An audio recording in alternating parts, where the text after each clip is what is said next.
मुख्यमंत्री। कारवा हमारा आज पहुंच गया है हरियाणा के जींद, जिसके बारे में कहा जाता है कि पांडवों ने यहां जींद में जयंता देवी के सम्मान, मतलब विजय की देवी के सम्मान में एक मंदिर बनवाया, प्रार्थना की जीत की और फिर कौरवों के खिलाफ युद्ध शुरू किया। आपको बता दें कि जैतपुरी के नाम से पहले जाना जाता था और बाद में इसका नाम बदलकर अब जींद हो चुका है, जो हरियाणा के सबसे पुराने जिलों में से एक गिना जाता है। जाट बेल्ट के तौर पर इस जींद की पहचान है। 5 विधानसभा सीटें जींद जिले में आती हैं, जिनमें से एक तो वो उचाना कला, जहां से पिछली बार दुष्यंत चौटाला ने जीत दर्ज की थी, किंग मेकर बने थे। इस बार फिर वहीं से वो चुनाव मैदान में उतरे हुए हैं। लेकिन सबसे ज्यादा सुर्खियों में जींद की वो जुलाना सीट है, जहां से कांग्रेस ने पहलवान विनेश फोगाट को चुनाव मैदान में उतारकर सियासी पारा चढ़ा दिया है। जींद का सियासी समीकरण क्या कहता है, क्या कहते हैं जींद के लोग अपने मुद्दों को लेकर? जरा जोरदार तालियां एक बार जींद के लोगों के लिए, जो यहां बड़ी संख्या में पहुंचे हुए हैं, अपने सवालों के साथ अपने नेताओं के सामने बैठे हुए हैं इंतजार में अपनी बारी के। लेकिन मैं आज चर्चा की शुरुआत करने जा रही हूं इनकाउंटर को लेकर, जिस पर राजनीतिक पारा देश भर में चढ़ा हुआ है। महाराष्ट्र से लेकर उत्तर प्रदेश तक इनकाउंटर को लेकर राजनीति तेज है। आखिरकार पुलिस के बुलेट एक्शन पर क्यों है ये सियासी टेंशन? इसी पर पहले जरा सियासी वार पलटवार देखिए।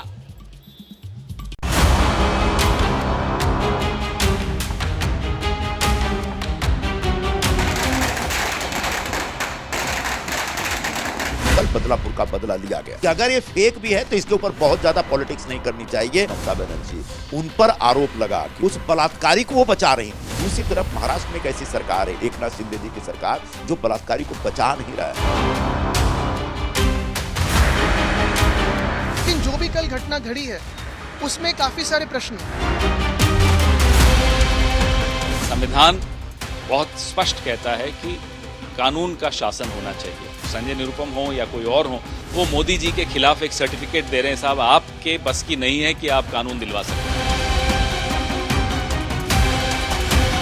जिसने छोटी बच्ची के ऊपर अत्याचार किया है, वही आरोपी को तुरंत फांसी देना चाहिए। ये आंदोलन यही लोग कर रहे थे और वही आरोपी की आज बाजू ले रहे हैं। अगर किसी को डाउट है तो करनी चाहिए। उन्होंने पुलिस के ऊपर अटैक किया, इसीलिए पुलिस को ये करना पड़ा।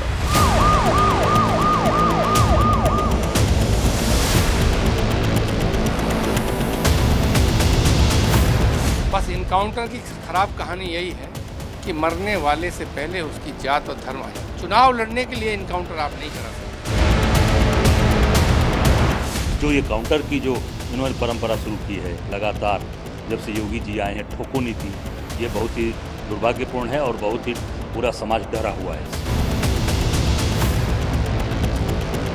सारे अपराधी सपा के हैं, सपा के लिए काम करते हैं, सपा के संरक्षित हैं। सपा के जितना बड़ा अपराधी उतना बड़ा समाजवादी। हमारे लिए अपराधी अपराधी है, अपराधी अपराधी रहेगा।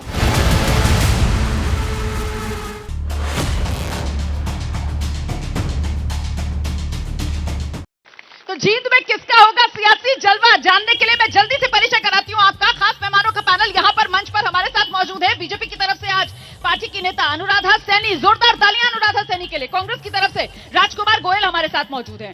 जेजेपी के नेता सुनील कंडेला को आप देख रहे हैं मंच पर हमारे साथ। एनएन शर्मा आईएनएलडी के उम्मीदवार हैं जींद से, और साथ ही संजय अहलावत आम आदमी पार्टी के नेता भी यहाँ पर मौजूद हैं।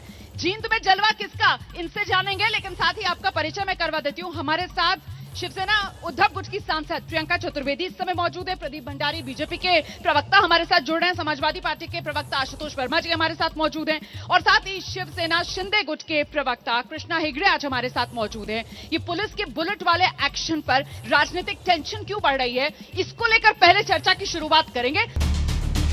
मंत्री हरियाणा के जींद से आप देख रहे हैं, लेकिन शुरुआत दिन के ज्वलंत मुद्दे के साथ, क्योंकि इनकाउंटर को लेकर सियासी आर पार छिड़ा हुआ है। इस वक्त मैं सीधे आपको लेकर चलूंगी। प्रियंका चतुर्वेदी इस समय हमारे साथ मौजूद हैं। प्रियंका जी, महाराष्ट्र के मुख्यमंत्री एकनाथ शिंदे कह रहे हैं पुलिस पर आरोपी ने हमला किया, अपने बचाव में पुलिस ने जवाबी कार्रवाई की, जिसमें आरोपी ढेर हो गया।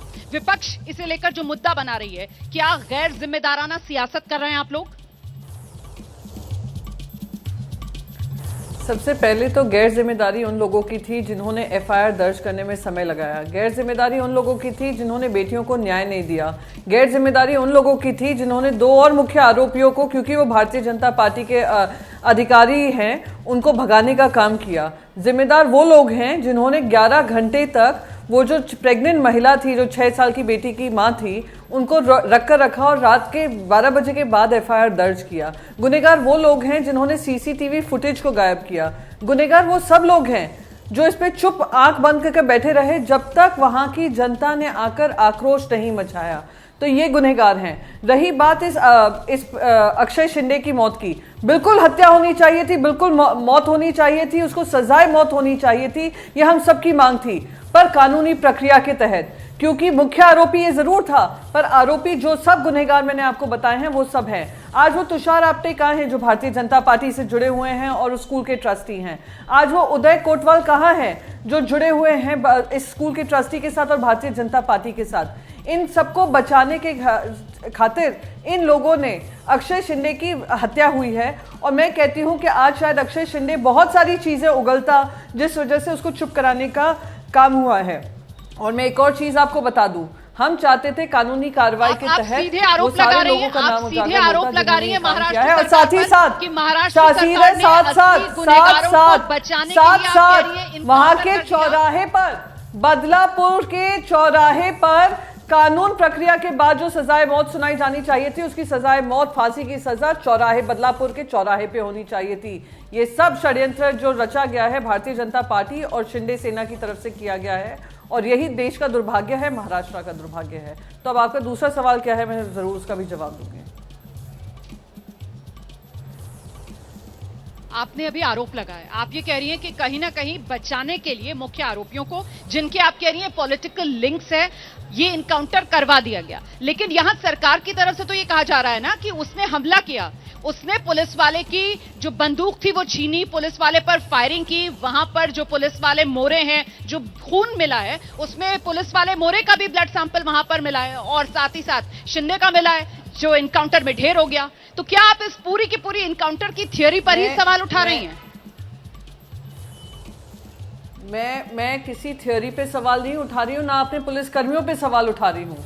मैं सवाल उन सारे गुनहगारों पे उठा रही हूँ और इस सरकार पे उठा रही हूँ जिन्होंने इस पे कार्रवाई तब तक नहीं की जब तक बदलापुर की महिलाएं रास्तों पे ना उतर कर आई। बदलापुर की महिलाओं ने ये सच्चाई नहीं जाहिर की कि 2000 रखो अपने पास लड़की बहन के, हम आपको रुपए देते हैं, हमारी बेटियों को न्याय दो। और ये बात में भी सत्यता है, और आप जाकर पता कर लीजिएगा। केतन तिरोड़कर एक आरटीआई एक्टिविस्ट हैं, उन्होंने बाकायदा हाईकोर्ट में अभी एक याचिका दर्ज की है जहां पे कहा गया है कि ये जो दूसरे आरोपी हैं जो फरार है 1 महीने से ऊपर से, वो खुद चाइल्ड पोर्नोग्राफी और ह्यूमन ट्रैफिकिंग के हिस्सेदार हैं। तो क्या सच्चाई छुप रही थी, क्या सच्चाई उजागर होती, वो अब इस हत्या के बाद शायद जनता को ना पता चले, क्योंकि भारतीय जनता पार्टी वो कलंकित पार्टी है जो बृजभूषण शरण सिंह से बचा को लेकर, सिंगर को बचाने की से लेकर आज उन लोगों को बचा रही है जो भगोड़े हैं, जो जिन्होंने बच्चियों पे अन्याय किया है। उस स्कूल में, जिस स्कूल पे वो पूरा विश्वास रखकर भेजते थे, उस स्कूल में ये जघन्य अपराध होता है। और वो स्कूल ने पूरी कोशिश की सीसीटीवी फुटेज से लेकर ये सारे कारनामे छुपा कर रखने की। अगर जनता रास्तों पे नहीं आती तो ये शायद जनता के लोगों के सामने ये सच्चाई नहीं आती। मैं बस इतना ही कहूंगी, मौत तो उसकी होनी थी। ऐसे लोग बदलापुर में जब लोग सड़कों पर आए थे, ऐसे बोझ को हटाना हमारी जिम्मेदारी है। उस वक्त भी आप लोगों ने जिस तरीके से सवाल उठाए थे, ठीक है, वो देश ने देखा था। दरअसल सत्ता पक्ष यही कह रहा है, सत्ता पक्ष कह रहा है कि वो तो जो हालात बने जिसकी वजह से पुलिस इनकाउंटर में आरोपी शिंदे ढेर हो गया, लेकिन दरअसल विपक्ष इस वजह से ज्यादा परेशान हो रहा है क्योंकि विपक्ष के हाथ से चुनावी साल में बड़ा मुद्दा निकल गया। अगर आरोपी शिंदे जिंदा होता तो फिर सरकार की घेराबंदी करने में आसानी रहती आप लोगों को। अब यहाँ तो अब नेचुरल जस्टिस कह लीजिए, आप कुछ भी कह लीजिए, पुलिस तो इसको इनकाउंटर कह रही है अपनी रक्षा में जो उसने किया है, तो ढेर हो गया फिलहाल आरोपी। आज की तारीख में तो सबसे बड़ा फैक्ट है। देखिए, सबसे पहले तो मैं देखिए रोमाना जी एक बात कर दूं, टेलीविजन चैनल्स को सरकार की तरफ से सवाल पूछने का मैं मानती हूं बिल्कुल अधिकार है, पर साथ ही साथ तथ्य जनता के सामने रखने का ज्यादा बड़ा अधिकार है। क्या फास्ट ट्रैक, क्या हमारी सरकार ये कह रही है, राज्य सरकार, कि जो फास्ट ट्रैक कोर्ट का वादा था, जो SIT का वादा था वो 1 साल के अंदर अंदर वो नहीं वो पूरा कर सकते थे? ये क्या राजनीति का मुद्दा बन सकता था जब मुख्य आरोपी पकड़ा गया था और 2 आरोपी फरार थे? क्या जिम्मेदारी नहीं बनती थी उन दोनों आरोपियों को पकड़ कर लाने की और जस्टिस लाने की? नहीं, क्योंकि ये जिम्मेदारी नहीं निभाना चाह रहे हैं। ये बचाव करें, ये बेटियों की सुरक्षा की बात नहीं है, बेटियों को न्याय देने की बात नहीं है। नहीं प्रियंका जी, बचाव पुलिस को क्या करना चाहिए था? और मैं महाराष्ट्र पुलिस को क्या करना चाहिए था? 1 मिनट, अगर आरोपी शिंदे ने रिवॉल्वर छीन ली थी, बंदूक छीन ली थी, तो क्या पुलिस वाले गोलियां झेलते रहते? पलट कर गोली नहीं मारते उसको? मुझे ऐसा देखिए मैडम, ऐसा है कि मैं फिर से आपको दोहराने की कोशिश करूंगी पुलिस वाले क्या क्या कर सकते थे। मैं आपको बताती हूँ। 13 अगस्त को ये घटना होती है, 13 अगस्त को ये घटना सामने आती है, उनको 17 अगस्त नहीं लगता आरोप फाइल करने में। पुलिस वाले ये भी कर सकते थे, 11 घंटे उस प्रेग्नेंट महिला को इंतजार कराकर FIR दर्ज नहीं करते। पुलिस वाले ये भी करते कि वो जो 2 दूसरे मुख्य आरोपी हैं, स्कूल से जुड़े हुए ट्रस्टीज हैं, उनको जो भागने का उनको समय मिल गया, CCTV फुटेज गायब करने का समय मिल गया, शायद वो भी ना करते। मेरे कहने का मतलब बस एक है, कानून व्यवस्था का पालन करना सबकी जिम्मेदारी आरोपी शिंदे होती के है। इनकाउंटर का है ना, इनकाउंटर में जो ढेर हो गया है शिंदे, इसको लेकर आप लोग सवाल उठा रहे हैं। इस पर मैं पूछ रही हूँ, पुलिस को क्या करना चाहिए था? दिखा दिया है कि उनसे ना महिलाओं को सुरक्षा। देखिए, आप अगर इतना ही बीच में मुझे बोलेंगी और जवाब देने का समय नहीं देंगी तो आप मुझे कह दीजिए प्रियंका जी आप छोड़ जाइए डिबेट को, मैं छोड़ जाऊंगी खुशी खुशी। न्योता आपने दिया था, सुनने की अगर क्षमता हो तो मैं सुना दूं, पर आप बीच बीच में मुझे टोकेंगी। भारतीय जनता पार्टी आप रिपीट कर रही हैं अपने आप को। आप पहले भी मुझे बता चुकी हैं कि पुलिस की नाकामियां जो रही।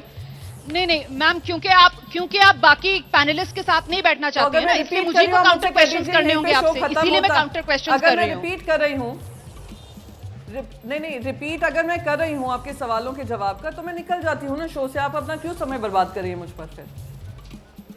क्योंकि आपके सवाल का जवाब दीजिए ना, जो मैं सवाल आपसे पूछ रही हूँ। मैंने सवाल का जवाब, मुझे मेरे सवाल का जवाब नहीं मिल रहा है, इसलिए मुझे दोहराना पड़ रहा है। पुलिस को क्या करना चाहिए? पुलिस वाले को क्या करना चाहिए था? अगर आरोपी शिंदे ने पुलिस की बंदूक छीन ली थी तो पुलिस क्या करती? गोलियां खा लेती, पलट कर नहीं उसको जवाबी कार्रवाई में ढेर करती? ये जानना चाह रही हूँ, ये सवाल है।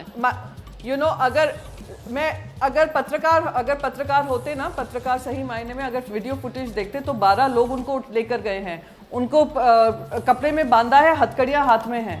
सबसे पहले सवाल ये पूछते कि 12 लोगों के बीच में उसने गन उठा ली, उसने मारने की कोशिश की, 3 गन हवा में चल गई। ये भी सवाल पूछते आप लोग और मैं उम्मीद करती हूँ आप इनसे पूछेंगे, पर मैं इसमें नहीं जाना चाहती हूँ। इनका उसकी सजाए मौत होनी चाहिए थी, उसमें कोई दो राय नहीं है, पर कानूनी प्रक्रिया के हिसाब से होनी चाहिए थी। अगली बार आप यही होगा। देखिए, जब हम एनकाउंटर पर सवाल उठा रहे हैं तो फिर इन तमाम सवालों में जाना पड़ेगा। मैंने आपको जवाब दे दिया है। अगर आपको फिर भी लगता है कि जो हुआ है ठीक हुआ है तो ठीक है, आपको मुबारक है। पर मुझे लगता है कि आरोपी सिर्फ एक नहीं था, आरोपी वो सब थे, जो गुनहगार वो सब थे जो चुप थे। आज वो बगैर किसी गुनाह के, बगैर किसी पनिशमेंट के वो लोग को बेल मिल जाएगी। ये इस बात का दुख है। पब्लिक प्रोसिक्यूटर उसको बनाया जाएगा जो भारतीय जनता पार्टी के टिकट से लड़ा है। और सवाल बिल्कुल वाजिब सवाल है कि जो केस पेश किया जाएगा वो ऐसा केस होगा जो भारतीय जनता पार्टी के अधिकारियों को, स्कूल के ट्रस्टी को, सरकार को कटघरे में खड़ा किया है। प्रियंका जी, ठीक है, वाजिब सवाल आपने खड़े किए प्रियंका जी, और अब आप ही के सवालों का मैं जवाब लूंगी, क्योंकि ये लोगों के मन के सवाल है यहाँ पर जो प्रियंका चतुर्वेदी की तरफ से रखे जा रहे हैं। कृष्णा हेगड़े जी को सामने आना चाहिए। कृष्णा हेगड़े जी, मुझे बताइए, आखिरकार एक आरोपी तलोजा जेल से जिसको लाया जा रहा है थाने, पुलिस लेकर जा रही है, SIT की टीम लेकर जा रही है, वो आरोपी सर कैसे बंदूक भी छीन लेता है, फायरिंग भी कर देता है, जवाबी पलटवार पुलिस की तरफ से सीधे उसकी अपर बॉडी में निशाने साधे जाते हैं, और वो ढेर। इसको लेकर विपक्ष सवाल पूछ रहा है आपसे। आपने खुद ही सुन लिए प्रियंका चतुर्वेदी के सवाल, और वो साफ तौर पर ये कह रही हैं कि मुख्य आरोपियों को बचाने के लिए ये इनकाउंटर नहीं, ये आई वॉश है। कृष्णा हेगड़े, कमला जी, पहले तो ये विपक्ष और उद्धव ठाकरे जी के प्रवक्ताओं का दोहरा मापदंड है। पहले तो वो कह रहे थे कि उसको चौराहे में लेके मारना चाहिए, उसको वहां पर फांसी देना चाहिए। दूसरी बात है कि ये जो लोग हैं जो उद्योगपति के घर के नीचे बॉम्ब रखते थे, जिनके कार्यकाल में साधुओं की हत्या हुई, जो लेडीज बार से 100-100 करोड़ रुपया वसूली करते थे, इनसे कोई हमको सर्टिफिकेट नहीं चाहिए। तीसरी बात यह है कि अक्षय शिंदे जो है कोई साधु या संत नहीं था, उसके ऊपर पॉक्सो का चार्ज था, उसके ऊपर रेप का चार्ज था। उसने 3 साल और 4 साल के बच्चियों का रेप किया है, उनका शोषण किया है, और जो जनता है वो आक्रोशित है। आज वो फटाके बजा रही है, वो महाराष्ट्र में मिठाई बांट रही है। और ये जो लोग हैं प्रियंका चतुर्वेदी, अभी ये जो आप मुझे ज्ञान दे रहे हैं ना कि वो कोई साधु संत नहीं था, उसको लेकर तो सर मैंने खुद बहुत शोज किए हैं। वो किस तरीके का दरिंदा था इस पर मैंने बहुत चर्चाएं की और कई शोज में तो आप भी आए। लेकिन ये जो आप मुझे तर्क दे रहे हैं ना कि देखो जी कितना अच्छा काम हो गया, लोग पटाखे चला रहे हैं, और जो आपकी पार्टी के नेता कह रहे हैं ना कि अगर एनकाउंटर फेक भी है तो उस पर सवाल ना उठाओ, फिर सर इस देश की अदालतों को बंद कर दो आप, फिर इस देश के संविधान को आप ताक पर रख दो सर, फिर यहां पर आप तालिबानी राज लाना चाह रहे हो क्या? करना क्या चाह रहे हो आप? कैसे डिफेंड कर सकते हैं आप? रोमाना जी, एनकाउंटर फेक था, किसने बताया आपको? किसने बताया? उसने रिवॉल्वर जो पुलिस कर्मचारी के वहां से मुझे दलील दीजिए ना। उसने आप तो मुझे यहाँ पर आप तो मुझे यहाँ पर उसके अपराधों की लिस्ट बताकर कह रहे हैं कि मान लो बढ़िया हो गया जी, ये मत कहिए ना फिर। वो तो हिस्ट्री शीटर था। उसने पुलिस से बंदूक छीनी, उसने गोली पुलिस पे चलाई, पुलिस गंभीर रूप से जख्मी है, दूसरा एक पुलिस इंजर्ड है, उसके पुलिस के दूसरे कर्मचारी ने उसके ऊपर गोली चलाई, वो रास्ते पे मर गया जब हॉस्पिटल में उसको लेके जा रहे थे।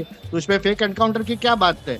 दूसरी बात ये है कि देखिए ये जो लोग हैं, सर फेक एनकाउंटर की बात ये है जिसका जिक्र अभी प्रियंका चतुर्वेदी कर रही थी कि जो मुख्य आरोपी हैं उनको बचाने के लिए ये आई वॉश, एनकाउंटर नहीं आई वॉश। देखिए मुख्य आरोपी को क्या बचाना है? वो जो स्कूल है उसके ऊपर कार्रवाई की गई, वो ट्रस्टीज के ऊपर कार्रवाई की गई, वो टीचर्स को निकाला गया, वो पुलिस स्टेशन में जो कर्मचारी जिन्होंने लेट ये लिया केस दर्ज किया उनको निलंबित किया गया, सब हमने किया। और अभी आज अक्षय शिंदे है, उसने जो मनमानी की है, उसने जो पुलिस की कर्मचारी की हत्या करने की कोशिश की, उसकी जान गई। तो इसके ऊपर भी जो रेप एक्यूज्ड है उसके समर्थन करते हैं ये विपक्ष के लोग। शर्म नहीं आती है इनको? बिल्कुल शर्म नहीं आती है इनको।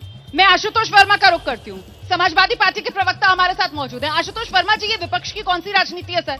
अगर अपराधी ढेर हो रहे हैं तो आप लोगों के दिल में अपराधियों के लिए इतनी पीड़ा क्यों? और खासतौर से उत्तर प्रदेश की अगर बात की जाए तो जब किसी खास मजहब, किसी खास धर्म के लोग होते हैं, खास जाति के लोग होते हैं, तब तो ये पीड़ा भर भर कर सामने आती है। सर आते हैं आप लोग मीडिया के सामने बताते हैं कितनी तकलीफ में आप लोग, क्यों है ऐसा? जी रोमाना जी, देखिए दो चीज़ें हैं। ये देश संविधान से चलेगा और इस संविधान की रक्षा करने के लिए यहाँ न्यायपालिका है, और न्यायपालिका की मदद करने के लिए कार्यपालिका है और विधायिका है।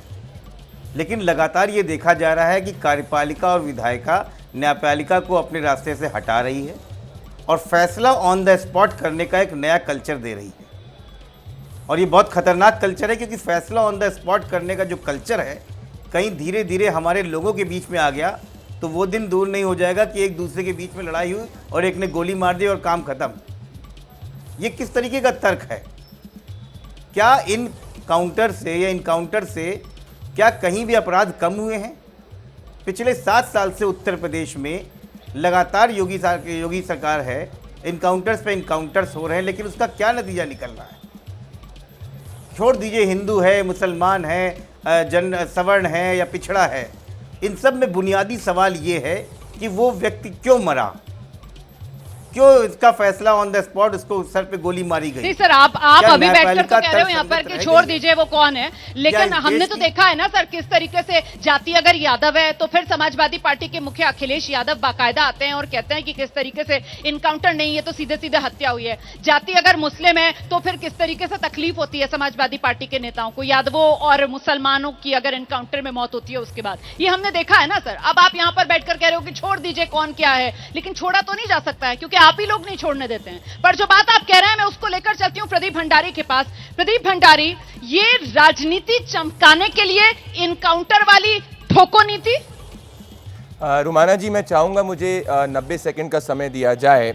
रुमाना जी, अगर इनके आर्ग्यूमेंट को मैं एक्सटेंड करूं तो आप याद करिए जब समाजवादी पार्टी की सरकार थी तो बनारस ब्लास्ट केस के आतंकवादियों को भी रिहा करने के लिए समाजवादी पार्टी की सरकार ने कोर्ट में प्ली दाखिल करी थी। जब कांग्रेस पार्टी की सरकार थी तो याकूब मेनन जैसे आतंकवादी के लिए लोग ने सुप्रीम कोर्ट रात के अंधेरे में खुलवा दिया था। 2016 के अंदर अफजल गुरु की फांसी को गलत बताया था पी चिदम्बरम ने, जिन्होंने संसद पे हमला किया था। समाजवादी पार्टी ने अभी तक किनको बैक किया? मैं सिर्फ तथ्य कोट करना चाह रहा हूं क्योंकि आपका शो जो है तथ्य पे, मैं एनकाउंटर पे 10 सेकंड में आ रहा हूं। मोहित खान एक रेपिस्ट है जिसने 14 साल की बच्ची का बलात्कार किया, अभी तक समाजवादी पार्टी ने नहीं हटाया है। वीर बहादुर पार अगेन रेपिस्ट है, समाजवादी पार्टी से जुड़ा हुआ है। नवाब सिंह यादव अगेन रेपिस्ट है, समाजवादी पार्टी से जुड़ा हुआ है। बदोई का MLA Zahid Beg human trafficking के अंदर इन्वॉल्व है, समाजवादी पार्टी से जुड़ा हुआ है। और आज Rafi Khan bomb fake currency के अंदर अरेस्ट हुआ है, समाजवादी पार्टी से जुड़ा हुआ है। अगर समाजवादी पार्टी को लगता है कि भारतीय जनता पार्टी का कोई इन्वॉल्व नेता है तो जाके थाने में कार्रवाई वो करवा सकती है, एफआईआर दाखिल कर सकती है। Point number 1। पॉइंट नंबर 2 मैं आप कहना चाहता हूं, महाराष्ट्र पे आऊंगा रुमाना जी। ये आदित्य ठाकरे जी का एबीपी न्यूज ने रिपोर्ट किया था 20 अगस्त 2:26 पे। मैं तथ्य कोट करूंगा क्योंकि प्रियंका जी तथ्य नहीं कोट कर रही थी। मैं कह रहा हूं कि लॉ क्या कहता है रुमाना जी। लॉ ये कहता है कि कोई भी एनकाउंटर होता है, उस एनकाउंटर की एक जांच होती है, सीआईडी जांच होती है। सीआईडी जांच में भी अगर मान लीजिए किसी को भरोसा नहीं होता है तो जुडिशियल प्रोब होती है। इस सरकार ने सीआईडी जांच ऑलरेडी ऑर्डर कर दी है, तो अगर एनकाउंटर अगर विपक्ष को लगता है फेक है तो सीआईडी जांच के अंदर सामने आ जाएगा। परंतु अभी हमें हमारे पुलिस वालों का विश्वास करना चाहिए। नीलेश मोरे की भी जान उतनी महत्वपूर्ण है, इनफैक्ट ज्यादा महत्वपूर्ण है, ना कि अक्षय शिंदे की जान। और हमने इस देश में देखा जब महाविकास आघाड़ी की सरकार थी कैसे मनसुख हिरेन के केस में 100 करोड़ रुपए इनको वसूलने थे एक इंडस्ट्रियलिस्ट से, और उनने उसको जाके मरवा दिया था, उस पर पत्थर बांध के उसकी बॉडी जो है वो नीचे पाई गई थी। तो क्या ये चाहना चाह रहे हैं? और 10 सेकंड का समय और लूंगा मैं ये कहना चाहता हूं, ये भी इनने झूठ बोला प्रियंका जी ने। 16 अगस्त को एक के केस जो है रिपोर्ट हुआ था, 16 अगस्त को एफआईआर हुई थी, 17 अगस्त को जो है वो अरेस्ट हो गया था अक्षय शिंदे। प्रिंसिपल को आरजी कार केस के अंदर जैसे ममता बनर्जी की सरकार बचा रही थी, यहां प्रिंसिपल को सस्पेंड किया गया, स्पेशल इन्वेस्टिगेशन टीम दाखिल की गई है। और उस स्पेशल इन्वेस्टिगेशन टीम पे रुमाना जी बॉम्बे हाई कोर्ट ने कॉन्ट्ररी ओपिनियन नहीं दिए जैसे कलकत्ता हाई कोर्ट ने कलकत्ता पुलिस के ऊपर दिया था। तो हम न्याय संगत काम कर रहे हैं। अगर ये चाहते कि हमारे पुलिस वाले मूर्ख दर्शक बने रहे और गोलियां चलती रहे, हम उसमें विश्वास नहीं रखते। ठीक है, ठीक है। आशुतोष जी हमारे साथ मौजूद हैं। आशुतोष जी, तो वो समाजवादी पार्टी के नेताओं का लिंक जिस तरीके से यहां पर अभी बताया प्रदीप भंडारी ने, फिर तो सर राजनीतिक संरक्षण देना आरोपियों को, उससे बेहतर तो सर फिर ठोको ही नीति है। नहीं रुमाना जी, कुलदीप सेंगर, चिन्मयानंद और ब्रजभूषण शरण सिंह वाले लोग हमको महिला सुरक्षा के बारे में ज्ञान ना दे तो बेहतर होगा। पहले अपने अंदर झांक के देखें आपके अंदर क्या हालात है। मैं तो कहता हूं कि कहीं ना कहीं भारतीय जनता पार्टी और उत्तर प्रदेश की भारतीय जनता पार्टी में योगी आदित्यनाथ जी की फंसी हुई राजनीति में इस प्रकार के ये काम करना। आपको याद है लखनऊ के गोमती नगर में क्या कांड हुआ था, जहां 16 अभियुक्त थे, वहां पर उन्होंने सिर्फ एक मुसलमान और यादव का नाम विधानसभा में लिया था जो वहां मौके पे मौजूद नहीं थे। तो अपराधियों की जाति तो खुद मुख्यमंत्री देख के बताते हैं, और प्रधानमंत्री तक ही बताते हैं कि कपड़ों से लोगों की जाति पे लोगों को पहचाना जा सकता है। तो भारतीय जनता पार्टी किसके ऊपर उंगली उठा रही है? याद रखिए, ये गलत तरीका आपने देश में अपनाया है, और ये अगर आगे बढ़ेगा ये बहुत खतरनाक रास्ते में जाएगा। मुझे लगता है अपराधियों की जाति ना देखें, काम करें, क्योंकि आप इनकाउंटर करते जा रहे हैं और यूपी में अपराध बढ़ता जा रहा है। एनसीआरबी के डाटा बताते हैं कि उत्तर प्रदेश सबसे नंबर 1 है महिला के ऊपर अत्याचार के ऊपर, डकैती पे, हत्याओं में। क्या किया 7 साल में योगी सरकार ने? अपने गिरामा में झांक के देखे, तब हमसे सवाल। मैं जवाब ले रही हूँ प्रदीप भंडारी एनसीआरबी के आंकड़ों का वो जिक्र कर रहे हैं। और देखिए, योगी सरकार जब आई तो यही कहा गया कि साहब हमारे राज्य में अब इस तरीके से कानून का राज होगा कि अपराधी या तो सीमा के पार होंगे या फिर होंगे ही नहीं, मतलब प्रदेश में तो नहीं होंगे। समाजवादी पार्टी इसी को लेकर घेर रही है। वो कह रही है कि अगर अपराधी है ही नहीं, आपकी इतनी बढ़िया कानून व्यवस्था है, तो फिर ये इनकाउंटर एक के बाद एक क्यों हो रहे हैं? और साथ ही साथ जाति बताने का काम आरोपियों की, वो तो वाकई में सही बात है। सदन में खड़े होकर खुद मुख्यमंत्री की तरफ से कितने सारे आरोपी थे, उसमें 2 ही का नाम लिया गया था। मैं कहना चाह रहा हूं अनुज सिंह के पिता को इनको सुनना चाहिए। अनुज सिंह के पिता ने अखिलेश यादव पे क्या टिप्पणी करी है वो जाके सुने। तो हम जाति के बीच में विभाजन की बात नहीं करते। विकास दुबे भी हमारे लिए क्रिमिनल है, अनुज सिंह भी हमारे लिए क्रिमिनल है, और मोहित खान भी हमारे लिए क्रिमिनल है। मैं कहना चाहता हूं, इन्होंने अभी तक नहीं जवाब दिया कि मोहित खान जिसने 14 साल की बच्ची का रेप किया वो अभी समाजवादी पार्टी के अंदर बना हुआ क्यों नहीं है, क्यों है? कुलदीप सेंगर को हमने पार्टी से हटाया था। बात करी एनसीआरबी के डेटा में, तो वही एनसीआरबी ये भी कहती है रुमाना जी की महिलाओं के खिलाफ जो कन्विक्शन रेट है अगर किसी राज्य में सबसे ज्यादा है, उत्तर प्रदेश में नेशनल एवरेज से 180% ज्यादा है। तो इनके राज्य में केस नहीं रिपोर्ट होते थे, थाने में कार्रवाई नहीं होती थी, हमारे वहां कार्रवाई हो रही है, कन्विक्शन हो रहा है। वही एनसीआरबी की रिपोर्ट को पूरा पढ़ लेते तो समझ में आ जाता कि है। अभी तक ये नहीं जवाब देंगे कि हर जो है गुंडा समाजवादी पार्टी से क्यों जुड़ा हुआ है, इनकी दिक्कत क्या है। क्या मोहित खान के खिलाफ कार्रवाई नहीं करनी चाहिए क्योंकि उसने 14 साल की बच्ची का रेप किया है? और समाजवादी पार्टी के अखिलेश यादव तो डीएनए टेस्ट की बात कर रहे थे, हमने कौन से आरोपी के डीएनए टेस्ट की बात करी? ये तो सिर्फ और सिर्फ वोट बैंक के लिए ऐसे काम करते हैं रुमाना जी।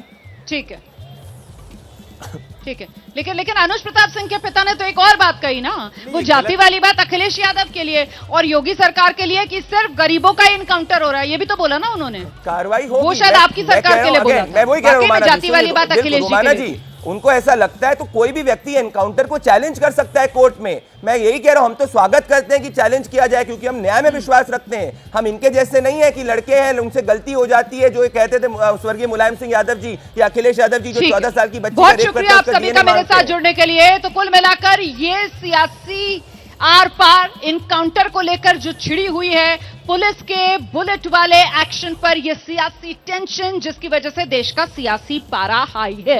और अब कौन बनेगा मुख्यमंत्री, जींद में हम मौजूद हैं। जरा एक बार जोरदार तालियां जींद के लोगों के लिए, बड़ी देर से अपनी बारी का इंतजार कर रहे हैं। आखिरकार जींद में किसकी नींद उड़ने वाली है, सबसे पहले इसी का जवाब लेंगे। अनुराधा जी, बीजेपी की नींद उड़ाने वाला है जींद? जी बिल्कुल नींद उड़ाने वाला है। आप उसी मान रही है।